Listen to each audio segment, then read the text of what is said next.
Kemal bekletmeden ortalıyor, cezaları gol pozisyonu ve top ağlarda.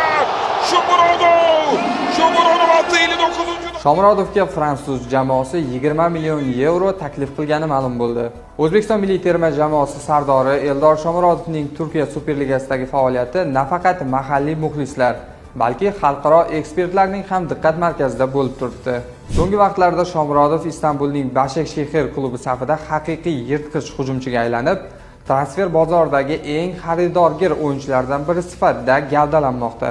Ma'lumotga ko'ra, Fenerbahçe klubi prezidenti Sadettin Saran joriy yilning 4-fevral kuni Başakşehir prezidenti Göksel Gümüşdağ bilan bog'lanib, Shomurodovning transferi bo'yicha taklif bilan chiqqan. Biroq Başakşehir rahbari bu so'rovga qat'iy rad javobini bergan. Gümüşdağning ta'kidlashicha, Shomurodov uchun nafaqat Turkiya ichidan, balki Yevropadan ham turli takliflar bo'lgan. Xususan, Fransiya klublaridan biri o'zbek hujumchisi uchun 20 million yevro taklif qilgan. Ammo Başakşehir bu mablag' evaziga ham o'z yetakchisini qo'yib yuborishni istamagan.